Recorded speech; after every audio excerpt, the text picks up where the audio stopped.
please do not be put off by the fact that I am wearing the same clothes in like the previous 3 videos. I'm filming in a blog. I don't have like an ASMR video outfit. I'm hoping by the time this is posted that perhaps my sister might have had her baby. So I'm blog filming so that you guys have some content just in case I have to, I don't know, help out or whatever. So yeah, if you're new here, my name's Adriana and I make book content, ASMR book content, and sometimes random other videos as well. So if you like the sound of that, please consider subscribing, sticking around, supporting my channel. And I love reading your comments, so please, you can say whatever you want, even comment a pumpkin emoji if you feel like it, I don't know, but I just love, it really just motivates me to create content. So yeah, these books that I'm about to show you are all secondhand. I either got them from used bookstores, charity shops, Vinted, and there was a massive library sale where I work, so yeah, I was happy to snap up some of those. There's my frog. So yeah, let's just get into the video. Sorry, my battery was low power. So some of these I've never heard of, they just sounded really interesting when I was browsing them, so yeah, just keep that in mind. And I've kept the little dust jackets on so I can do, some better sounds for you. This book is called Under the Almond Tree and it is by Laura McVie. Now, apologies if I butcher any author names. I'm not great at pronunciations. But this just seemed like a really interesting novel.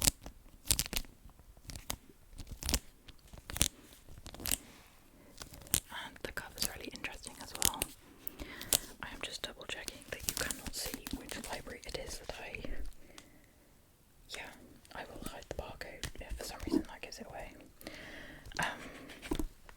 Actually I don't need to show that bit, do I? What am I doing? Sorry, it's very late.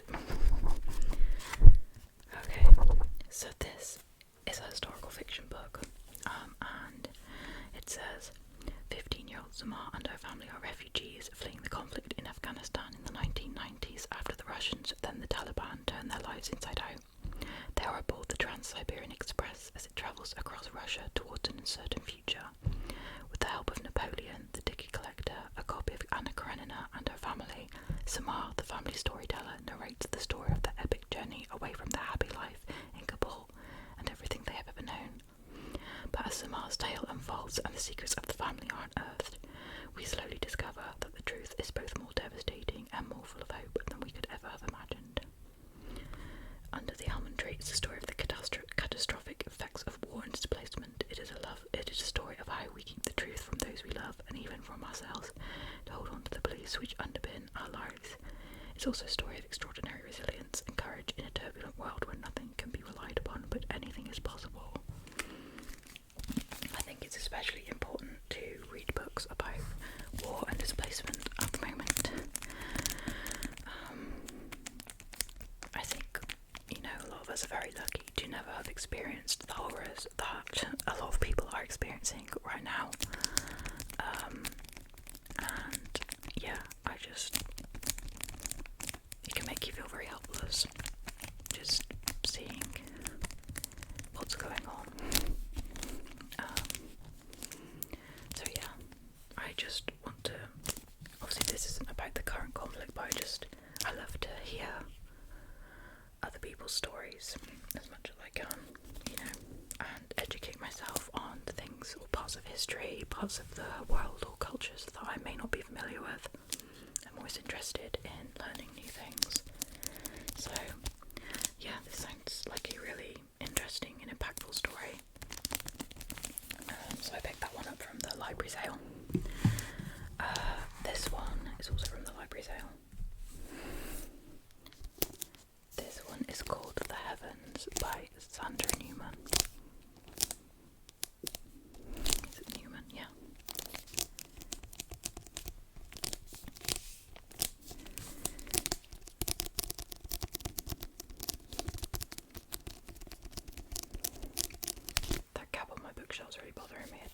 apologise, it's because I've like got books everywhere around the house.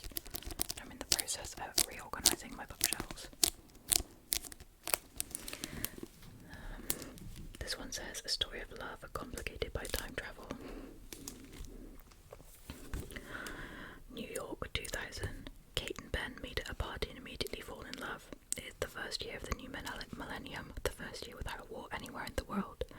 The United Nations has just planted its flag on Mars, and a Green Party senator is about to become the first female president of the United States. Kate falls asleep, knowing that she is loved. London, 1593. Kate wakes as Amelia, the mistress of a nobleman, and finds the plague at her door. Afflicted by premonitions of a burnt and lifeless city, she sets out to save the world. Each decision she makes will change her life with Ben forever. A story of love in alternate universes, madness and time travel. The heavens is a dream bound up in a strange awakening. It is a novel of what we have lost, and what we might yet be able to save. Now, I've looked up the ratings for like a number of these books that I got from the library, and they're not great for a lot of them. But again, I love to make my own opinion, and especially with like literary fiction, historical fiction, I think it's very hit or miss for some people, you know. So this sounds like an interesting story. I love a dual timeline, or time travel, stuff like that. I love it. And then we have Mayflies by Andrew Hagen.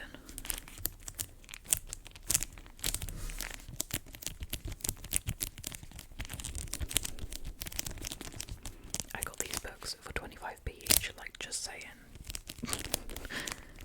Like, that's an incredible deal. We got lots of sticky fingers in this video, apparently.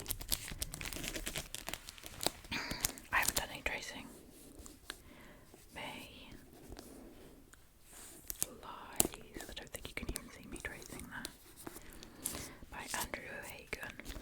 And this is another historical one. Everyone has a Tully Dawson, the friend who defines your life. In the summer of 1986, in a small Scottish town, James and Tully ignite a brilliant friendship based on music, films, and the rebel spirit. With school over and the world of their fathers before them, they rush towards the climax of their youth, a magical weekend in Manchester, the epicentre of everything that inspires them in working-class Britain. There, against the greatest soundtrack ever recorded, a vow is made to go at life differently. 30 years on, half a life away, the phone rings. Tully has news. A tender goodbye to an old union. Mayflies is a story of the joy and the costs of love. I have a feeling that's going to be a bit of a tragic one. But you know, I do like a book that makes me cry, so we'll see. It sounds interesting.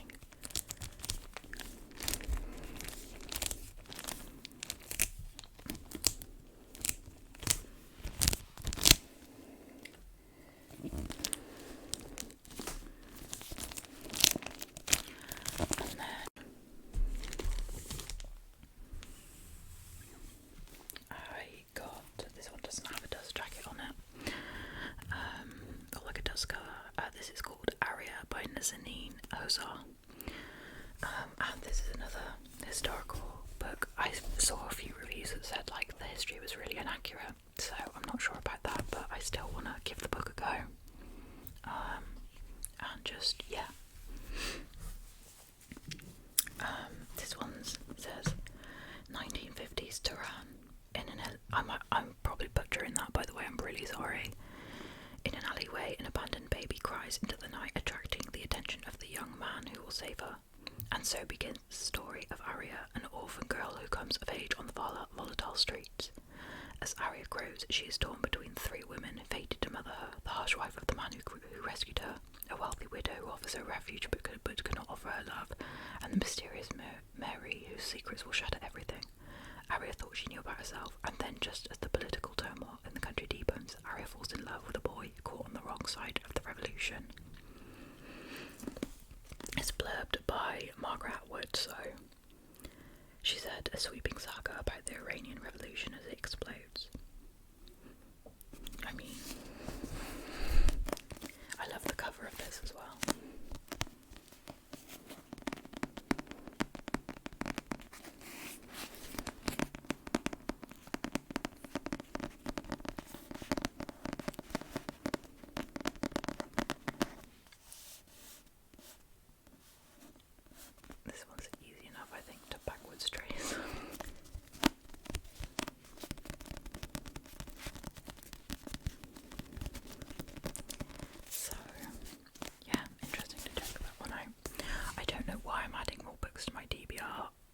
because it's out of control, but there we go.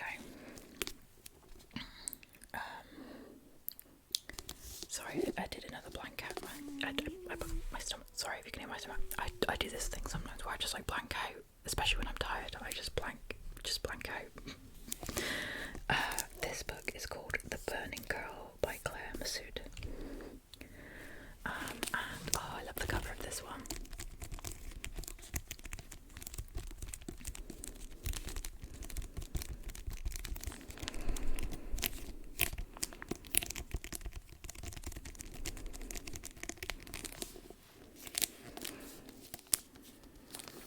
And this one says, Julia Robinson and Cassie Burns have been friends since nursery school. They have shared everything, including their desire to escape the stifling and limitations of their birthplace, the quiet town of Royston, Massachusetts. While Julia comes from a stable, happy middle-class family, Cassie never knew her father, who died when she was an infant, and has an increasingly tempestuous relationship with her mother, Bev. As the two girls enter adolescence, their paths diverge. When Bev becomes involved with the mysterious Anders shoot, Cassie feels cruelly abandoned. Disturbed, angry and desperate for answers, she sets out on a journey that will put her own life in danger and shatter her oldest friendship. See, with books like this, I think this was another one that had like not so great ratings. I just think sometimes when you read like a literary fiction book or, you know, a historical book, how you digest it and how you feel about it kind of can depend on your life experiences and whether you relate to the characters, about whether you relate to the themes, whether you kind of can absorb the themes depending on, you know, so for example, like if you've never had a like really like enduring friendship, so for example like me and my best friend, we've been friends since we were 5 years old and I'm nearly 27 now, so you know, and we've got matching tattoos, we've both got cats. She has a white cat, I have a black cat, and so I am probably more likely to be emotionally invested and enjoy a book about enduring friendship than somebody who's just like just never had that, do you know what I mean? And they might rate that book lower because they just don't relate to it. Obviously there are some books that are just really poorly written or just not well researched, or you know, you've got people who are profiting off of stories that they probably shouldn't be writing. You know, like there's the whole thing with Heather Morris, I think it was, and she's profiting off of Jewish stories. You know, when she's not Jewish, she's got no kind of sensitivity about the subject, and yeah, I mean, I haven't 100% looked into that, I don't want to say too much, and you know, but I'm just trying to you know, make an example of like what I mean when I say like there are going to be books out there that are just, you shouldn't support, you know. But you know, I think literary fiction is such a divisive genre because, you know, you just aren't like, I'm not gonna find a book about, I don't know, like, I don't really know, because I mean I've had a lot of different experiences in my life, but you know, it's like if you've never lost someone to something like cancer, you may still be moved by a book about someone who is battling cancer, but you might not be as invested as someone who understands how that feels. Do you know what I mean? I don't know if I'm coming across very well. This one sounds like a very interesting and funny little book, and I was drawn immediately by the cover. It's called The Lepetkin Legacy. My stomach is just going mad, I'm really, really sorry about that. And I mean, look at this cover. That just, why wouldn't you want to pick that up? Apparently this author wrote A Short History of Tractors in Ukrainian. This is by Marina Luchka. Again, you see, I just cannot pronounce names, despite having a really long and complicated name myself. I apparently cannot pronounce others. But yeah, this one's the one I'm most nervous about, I'm going to be honest, but it still sounds interesting. North London in the 21st century, a place where a son will swiftly adopt an old lady and take her home to impersonate his dear departed mother, rather than lose the council flat. A time of cold and odd job opportunities, though. You might have to dress up as a coffee bean or intern at an undertaker's, or put up with champagne and posh French dinners while your boss hits on you. A place rich in language, whether it's Romanian, Ukrainian, Russian, Swahili, or buxom housing officers talking managementese. A place where husbands go absent without leave and councillors sacrifice cherry orchards at the altar of new builds. Marina Luchka,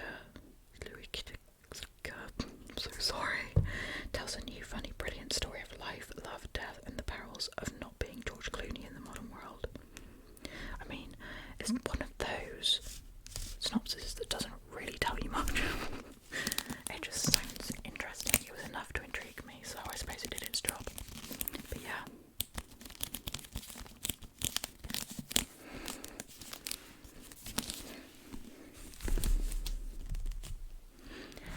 This one I actually borrowed like 2 years ago, but I didn't have time to prioritise it, so I gave it back because obviously I wanted other people to have the opportunity to borrow it.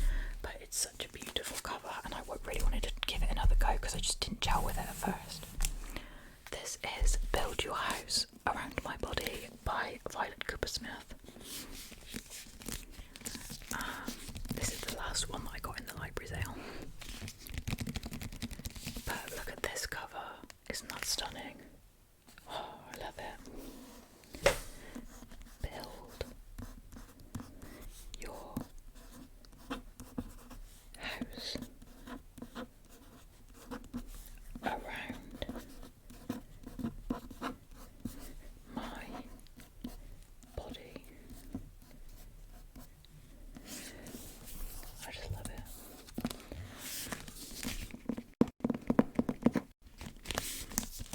I always try hardback tapping and it just doesn't sound good.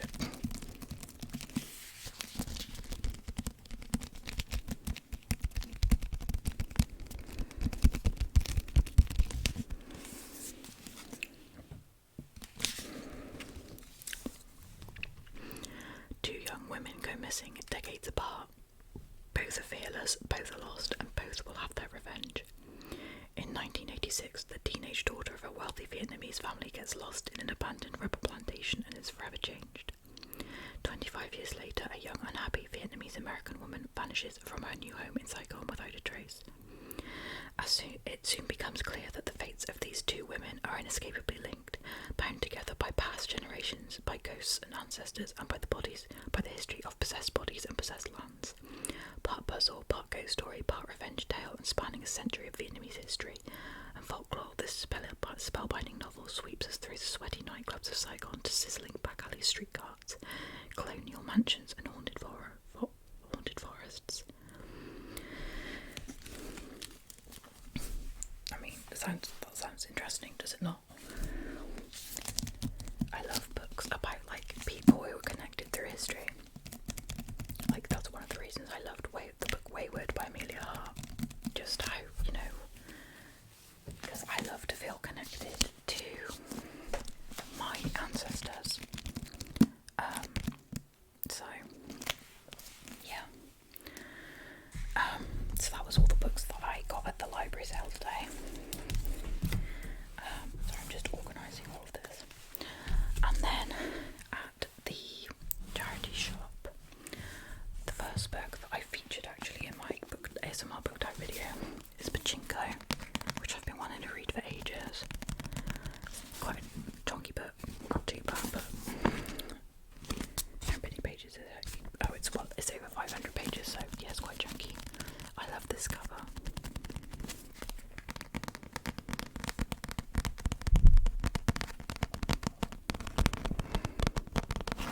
Sorry, that might be annoying to some people.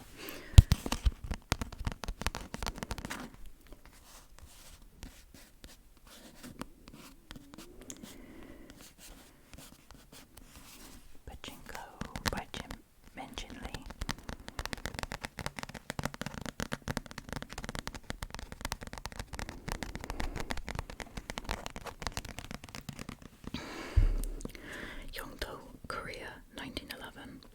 club-footed, cleft-lipped man marries a 15-year-old girl. The couple have one child, their beloved daughter Sunja. When Sunja falls pregnant by a married Yakuza, the family face ruin. But then a Christian minister offers a chance of salvation and new life in Japan as his wife. Following a man she barely knows to a hostile country where she has no friends and no home, Sunja's salvation is just the beginning of her story. So yeah, I've heard nothing but incredible things about this book. There's something of like a modern classic, so yeah, I'm really excited to get to this. This cover's kind of beat up, but like it was 50p, so. But yeah, this cover's just stunning. Like you can't tell, but like this is all raised, and there's like silver embossing, and the font is it's just stunning. So yeah, I'm really glad I found that. I love a good charity shop, and then I got 3 books in a series, all from different shops as well. Like pretty proud of that. So I saw this on Quiet Guy ASMR, and just was instantly fascinated by this. It's called My Brilliant Friend by Elena Ferrante, and apparently I'd never heard of her before. Quiet Guy mentioned her, and she's a really popular Italian writer, but like nobody knows who she is. So yeah, like I've said, I really want to learn more about Italian history and my heritage, because my father's side of the family are gatekeepers. Okay, they're gatekeepers. They literally like won't talk about that side of history, and it's not even because like it's painful for them, it's just because they're a bunch of psychopaths. We're not going to get into that. But yeah, I mean, this is like, they're called the Neapolitan novels. There's 4 in total. I've got the first, second and 4th book, but I need the 3rd, so I'm going to keep an eye out for that. But I love this. It's a paperback, but it's like, you know, and I'll read the blurb of just the first one, because obviously it's a series. But yeah, from one of Italy's most acclaimed authors comes this ravishing and generous-hearted novel about friendship. Sorry, I'm running out of battery, so I'm going to have to speed up a little bit. Comes this ravishing and generous-hearted novel about a friendship that lasts a lifetime. The story of Elena and Lila begins in the 1950s in a poor but vibrant neighbourhood on the outskirts of Naples. Growing up on these tough streets, the 2 girls learn to rely on each other ahead of anyone or anything else, as their friendship, beautifully and meticulously rendered, becomes a not always perfect shelter from hardship. Ferrante has created a memorable portrait of 2 women, but My Brilliant Friend is all through the story of a nation. Through the lives of Elena and Lila, Ferrante gives her readers the story of a neighbourhood, a city and a country undergoing momentous change. See, I just love the sound of that. Like, you're following these characters' lives, but you're also seeing decades of history through their lives, if that makes sense. And I love this cover. Like, this cover's stunning.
Goosebumps collection, I can do that.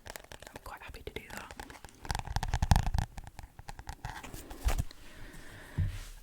We have Legend of the Lost Legend. These ones don't sound as good.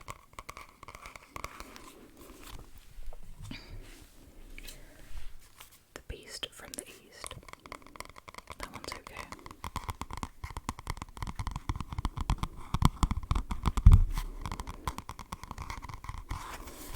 I feel like Goosebumps books are just timeless. They're not very well written, but you know. Why I'm Afraid of Bees.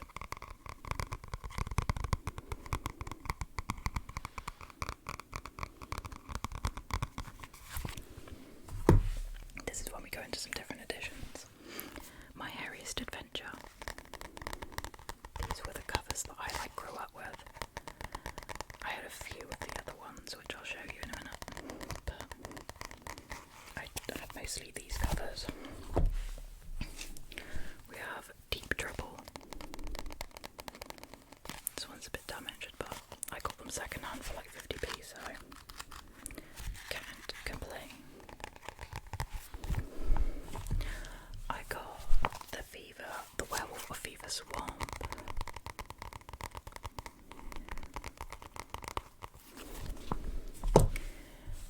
Be careful what you wish for.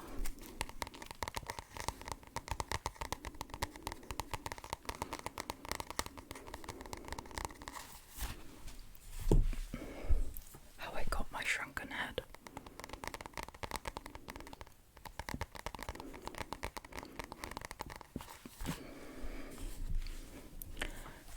The Abominable Snowman of Pasadena. I love these covers so much. They're my favourites, the bubbly covers. Bubbly, bubbly, bubbly, bubbly. The Haunted Mask too. That's terrifying.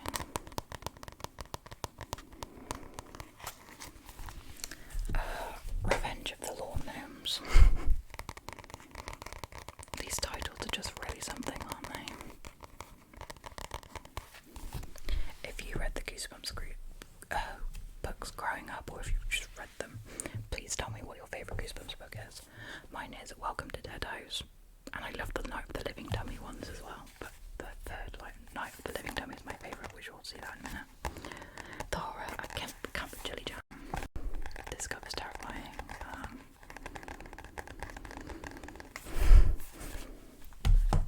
We have The Barking Ghost. It's weird because I had literally all of the Goosebumps books when I was a kid, but I read barely any of them, honestly. I think I read I say barely any of them. I mean, there's about 62 in the series, and I would say I read about 20 of them, despite having all of them. We have Monster Blood 2. It was Monster Blood 3. Sorry.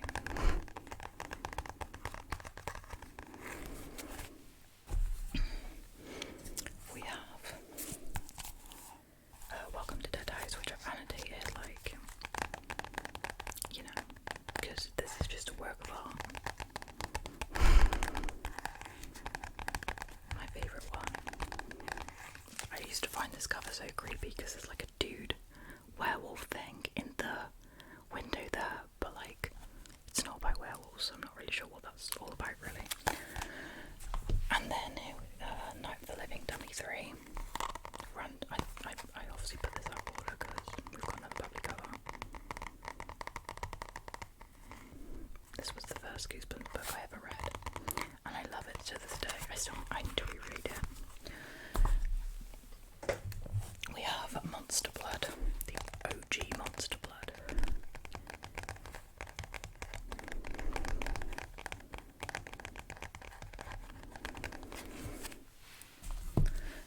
This cover, warning you, is pretty fucking creepy, not gonna lie. The Curse of Camp Cold Lake. I don't know how these didn't freak me out as a kid, for some reason they didn't like these books. I found them pleasantly scary, but not to the point where I was nightmares and just, distressed. Then we have another scary cover. my sister used to be terrified of this one, and she would always make me have this one like hidden if I was reading it. This is Say Cheese and Die. It's like if I wasn't reading it, she'd make me like put it under some clothes or something because she was really scared of it. Because I mean, even if I put it back, it's just funny. I mean, I showed her it like again, like now we're grown up, and she was like, oh my god, I remember that. And then we have The Ghost Next Door. This one is really messed up. Like, I was like, what? I didn't read this till I was older, and I was like, what the actual? This is a kid's book. That's pretty messed up. And then we have A Shocker on Shock Street, which is the final one, and it's like the only one in this edition, and it really pisses me off when it's on the shelf. But yeah, so that is all of the books that I got secondhand, thrifting, and you know, library sale. You know, I love a bit of secondhand book shopping. Like most of my books are secondhand, to be fair, because you know it's just a really bank account friendly way to shop for books. So yeah, thank you so much for watching this video and for sticking to the end, and I really hope you all have an amazing day or night or whatever you are doing right now, wherever you are in the world. And yeah, as per usual, I love you all. I appreciate every single one of you, and